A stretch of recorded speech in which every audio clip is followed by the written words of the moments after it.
Yeah, VK3FALE, VK2 Juliet Delta Whiskey. I've got this on the record now, so you'll be able to. It's actually a video, so it's not a voice recording. So you'll be able to see on screen how you're sounding anyway. You're 5 and 9 up this way. I know what the cold's like. I finished at 5 o'clock this morning in out at Penrith there, and she was nice and chilly, and there was quite a fair bit of fog on the freeway back up north here, and it was a little bit warmer when I got up this way. So it's going to be a nice day. Summer's coming, and so is Skip. Worked about 9 European stations the other morning on 40 metres.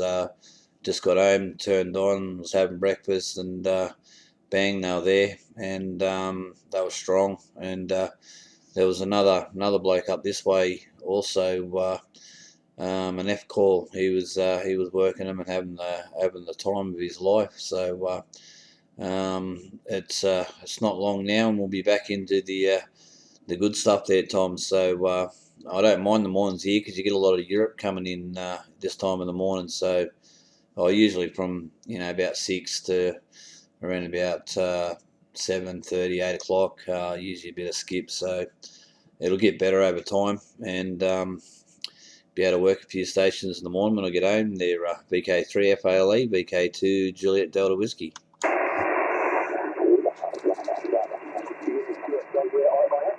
On a few times, when I've got home, I normally knock off 7 o'clock, so usually I'm home, 20 past, and, when I have turned the rig on, I've heard quite a few European stations come through, but I've kind of, got distracted doing other things, usually my other half to get ready for work, and, she wants to have a bit of a chat about, usually ends up getting the bulk of my attention. But I've sort of been thinking I should turn the rig on early in the morning and try and work into Europe. I worked in Japan on 40 metres. What night was it? Friday night or Saturday night? I haven't actually worked into Europe yet. So I'd really like to do that. Oh well, actually, I was part of the VK100 handshake activation at my radio club. Not the weekend just gone, but the weekend before, and I was there, just sort of helping out, locking contacts, and we worked quite a few stations in Europe on 20 metres. But yeah, look, just from home, I haven't actually worked in Europe yet, so I'm looking forward to that. And hopefully I'll be able to do that, in the coming months. But what was I going to say? Yeah, I've worked into the States a few times on this band. I've worked into the States on 15 minutes, but European contacts would be great. VK2 OBR, VK3FALE. Yeah, VK2FALE, VK2 Juliet Delta Whiskey. Yeah, 20 metres is a great band, especially of an afternoon. I usually have a listen around about 4 o'clock in the afternoon, and you got stateside coming in, and you can turn it around and get a bit of Europe and New Zealand and stuff like that. It's pretty good, but you've also got 17 metres and 12 metres, and come summer, those bands will hopefully come alive again like they did last year, and they'll be a bit up there, but that'll be something for you to look forward to when you upgrade in the future. But it's I don't use 20 much, but I use it a fair bit just to work a bit of skip. But locally, very rarely use it for contacts like VKs and that. So it's you'll see this video later. It's you had some good signals. You did a bit of fading in it, but that's just conditions at the moment. But I done this a couple of times with a mate in America, and he was amazed at actually how he was getting over here. So this one I can just upload it straight to Facebook, so it'll be pretty good there.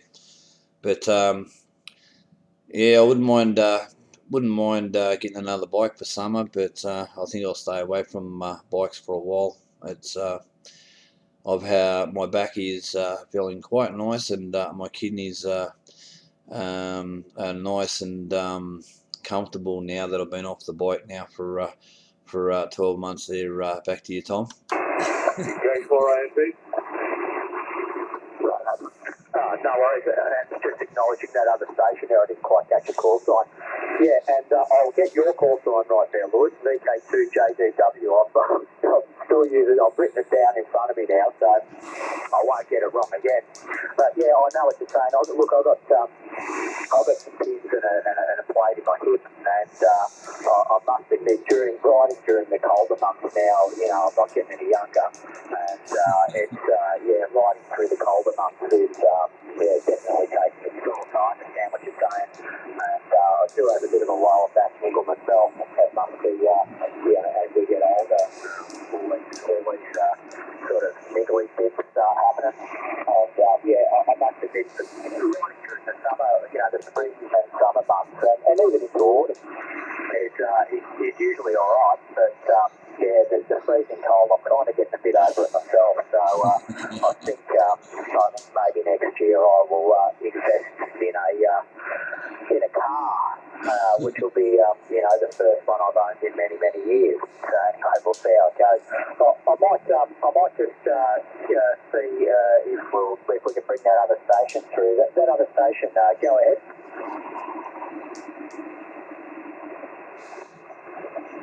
Yeah, the other station, this is VK2 Juliet Delta Whiskey with VK3FALE on the side. Go ahead.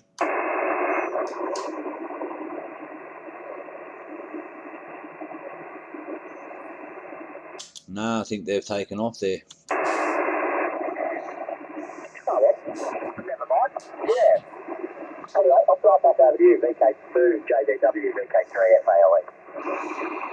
Yeah, no problems there, Tom. Yeah, this is the car I've got now. It's the first one I've owned in trying to think, probably good 20 years. I was never off a bike. I always had a bike. I was always riding bikes. Could never get in a car. We had the wife's got the car, but I might have drove it up the shop or something but probably the only time I ever got in a car or drove a car was things like that, or if we're going away on a holiday or something like that. But I had the blood, the bikey blood in me, and I've owned some nice bikes.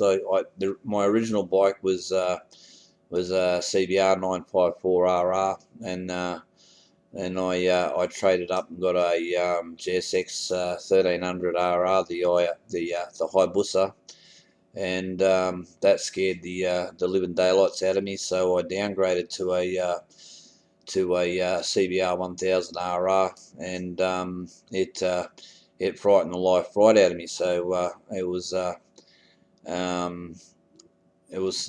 something I enjoyed anyway. I love riding bikes, but just Sydney to up here in Gosford or around the area I'm in, it's just way dangerous on the freeways.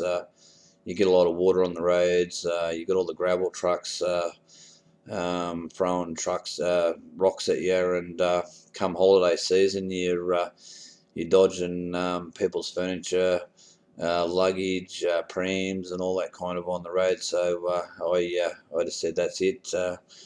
I'm going to a car. Lest I hit the car. It's not going to put more injury or any more plates that I've got on me. So something different, eh? But driving the car is brilliant. It's with the radios and that. It's you have a ball. So something also you could look forward to, putting radios in the car, driving to work. That eats that time away for the travel to work there. VK3FALE, VK2 Juliet Delta Whiskey. down with the same. Yeah, absolutely. Look, I'm sort of leaning towards maybe buying a brand new bike. Sort of in the not too distant future. I've had a look at a few models. It'll probably be realistically, it'll probably be a sports tourer. I'm looking at things like the VFR 1200, bikes like that. My other half doesn't mind coming out for a ride. She's actually a pretty brave sort of passenger. But then she does say that I'm a far better motorcyclist than I am a car driver. Actually, funny thing, every car that I've owned,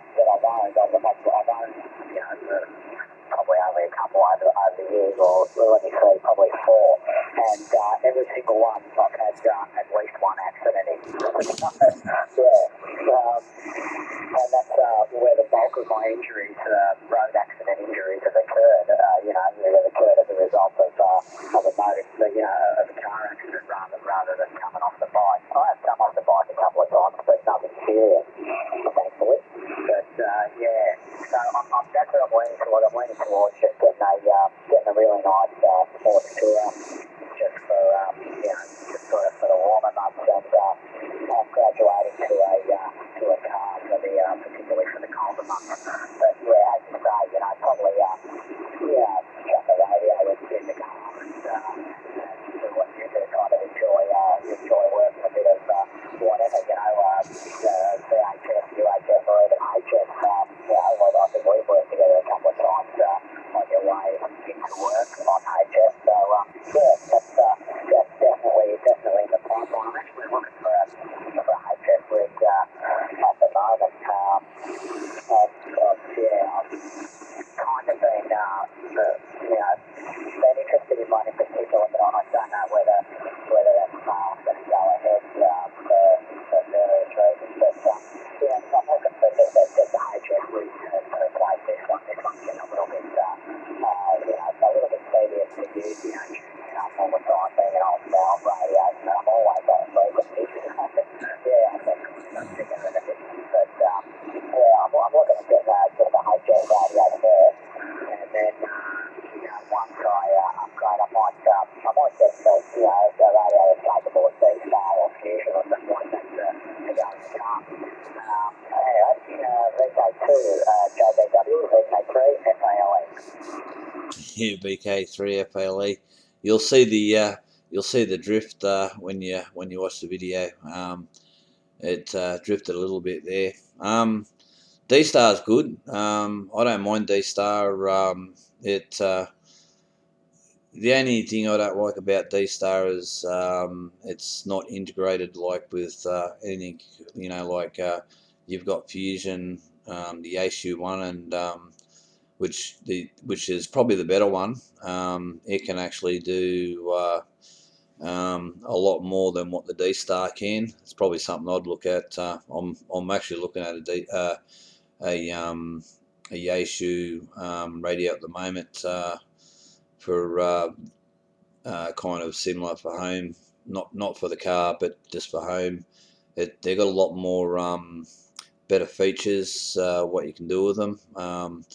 And the probably the bonus about it is you can have like you could be on a frequency and kind of go into one of these reflectors, and the guy down the road that doesn't have the Fusion can also join in, and that's some of the things I've been hearing about it. So that's a worthwhile little investment. I think if you look at a Yaesu radio, you got the FT991. They're apparently a really good radio. They're kind of in competition with the one I'm on now, the 7410. Kind of in that kind of category. But the bonus with the Yaesu is you got the Fusion repeaters, where this one doesn't. This one only does HF and 6 meters, and I've got the ID 5100 for the D-Star and the analog. The 5100 that I use, it's a dual receive, so you can actually listen to D-Star plus a local like a local repeater around at the same time, like they both transmit at the same time, so you're hearing two kind of voices. But it's pretty impressive how it works. But there's some good stuff out there, and good radios. I actually want to buy an ICOM 7600. That's my next radio I'm looking at, probably a couple of years down the line. But by then, probably the 7700 will be probably cheaper to buy, so I'd go for that kind of thing. I'm setting up for retirement. I've still got 25 years, so I've got a long time to set up. So yeah, there are a few projects I've got down the line, but yeah, I'm still waiting on a rotator part from a shop in Melbourne there, but hopefully it'll come soon, and I'll be able to get all that set up there. Tom, back to you. You're still waiting on that. That's been a while now. You were waiting on it for a while the last time we spoke, and we spoke a while ago. So yeah, I'm surprised you're still waiting on it. It was kind of indicated that it would have been the end of that month that we last spoke with a couple of months ago. Anyway, no doubt it'll get sorted. Look, there was, there's quite a few radios. Look, primarily I'm interested in HF, so we can also do HF up to 6 metres. Will be fine. And look, I can't use all of the HF bands at 6 metres until I upgrade anyway, which won't be too far down the track. I've been in some negotiations with a guy to get a A2 FT950, but I'm just reluctant to have it posted out to me. I just don't, if it gets mailed out and gets damaged in the mail in transit, well then, I can't really do anything about it. So I'm not so keen on the idea. And the guys up in VK2, so I'm kind of, I don't know whether it's going to go ahead or not. But I'd like the radio, it's an FT950, so it's a decent radio. And, what you're asking is a decent price. It's not really that I don't want the radio, it's just that, finding the time to get up, to get up to New South Wales to actually come and pick it up, might be the preventative thing. But anyway, we'll see how we go. There's plenty of radios out there. But I think I will just get a base style rig, and then, possibly get something smaller for the car,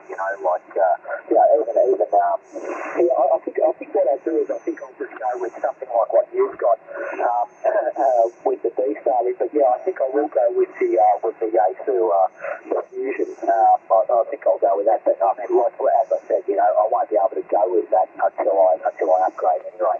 So I don't think I'll. My point is, I don't think I'll be buying a mobile rig just yet until I get the upgrade done, and then I'll look at what's available on the market once I've got that done. VK2JDW, VK3FALE. Yeah, VK2FALE, VK2 Juliet Delta Whiskey. Yeah, well, if you did go with the FT991, you just got to remember, like, you can listen, but you just can't transmit. That's the only thing. So it'll kind of save you in the long run of buying something that you can do with, and then later on you've got to upgrade again. So even though you can't use the digital mode Fusion, when you do upgrade, it's always there for you to kind of use. And while you're in that process, you can always play around with it and listen in and kind of things like that. So there's things you can do, and in the meantime, I looked at the radio I actually wanted to buy before this one was the 7600, but I wanted an amp as well, so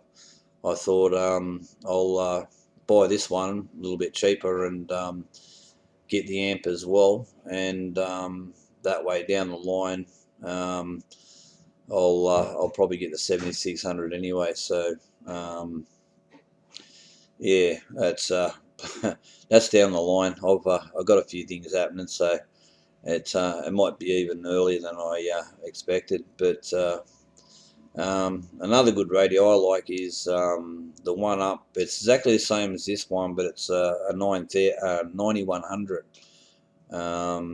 It's just got the 2 meters and 70 centimeters, and it's built for satellite kind of things and all that. So yeah, the problem is there's so many choices out there and so many good radios, and so many different modes coming out now. And another thing you can look at too is the down the line. There's going to be a lot of with like the 7200 and the new 7300. You can actually go on HF in digital mode, which is something that's really taken off at the moment. So you kind of got to weigh up all them options that you can, what you really want to get into and kind of do. HF digital will be something quite interesting. I haven't actually heard it, but I've read a few things about it. So it's something will be worthwhile looking at. But you'll get to play all these nice little things when later down the line, especially like digital modes. Digital modes are brilliant.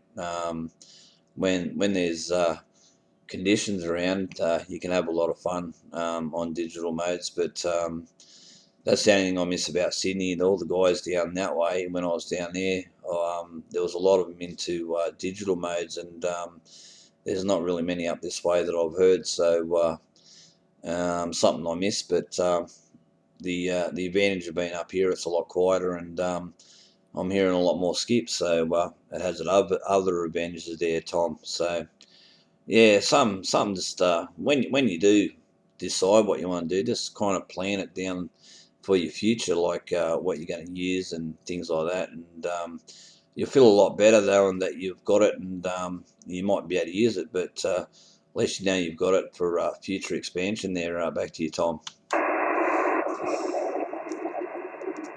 Yeah, you're absolutely right. I suppose I should consider, I suppose I should consider what I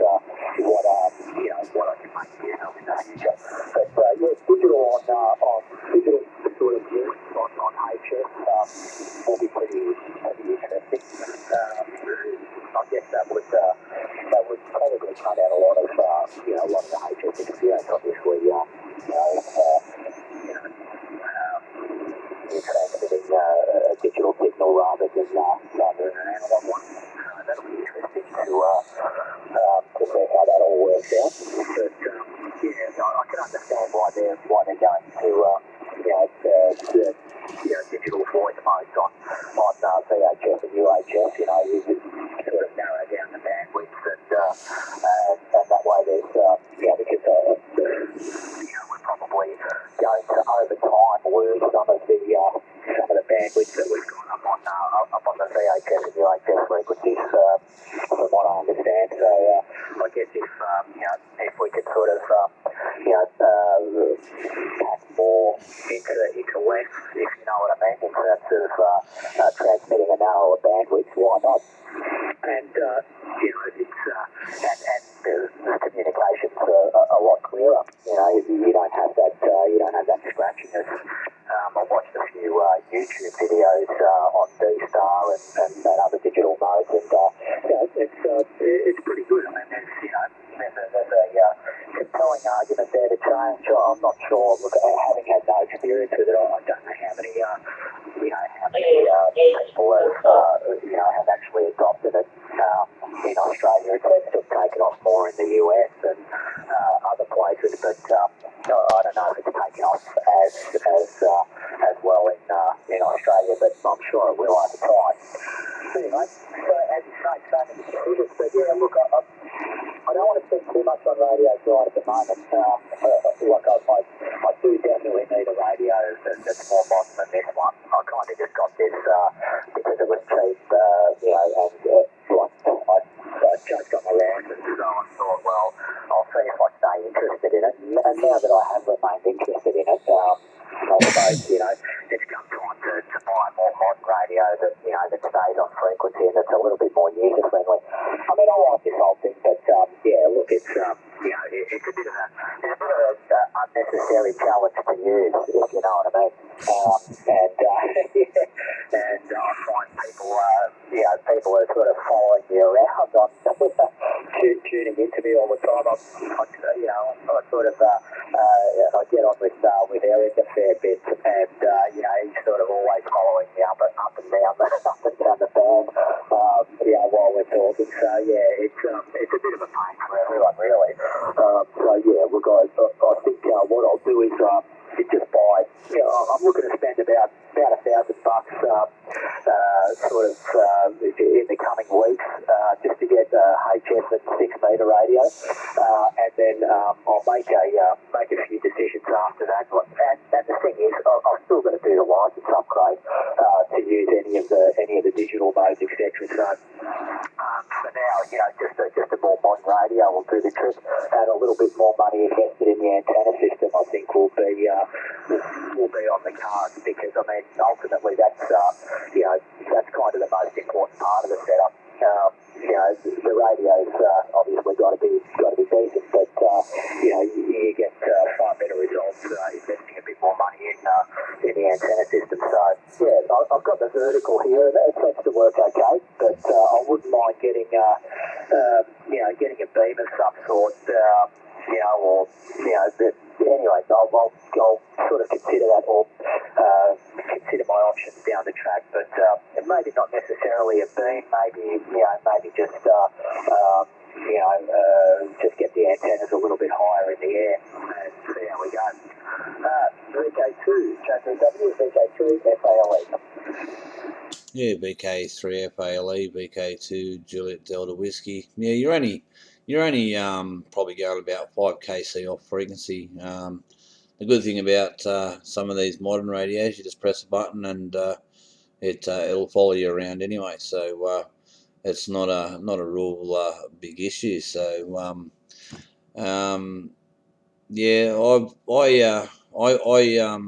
I've got the hex beam, and they're not a big antenna. They're probably about the size of a Hills hoist clothesline. Just turn it upside down, and they don't take up much space. They're kind of they're very light. You can pick them up one end and throw them. That's how light they are, and they seem to work exceptionally well. I wouldn't mind getting a 3-element beam, for 15, for 10, 15, and 20 meters. I've had I used to have one, and it worked quite good till I got the hex beam. But the hex does, it's not as good as a full size beam or anything, but it does a really good job for what they are. And you kind of notice the signal differences, especially on 20 meters, and you turn them around, and you notice the difference in signal. So they do a really good job. But that radio sounds alright. It's it might drift a little bit, but it still does a good job, and you'll see that anyway later on when probably this afternoon I'll probably upload the video onto the Facebook channel, and you'll get to see. So it's not that bad, but the kind of conditions are up and down at the moment, as you might notice. But so you're fading in and out, but it's not real bad or anything. So we'll have to get a few together and get something happening.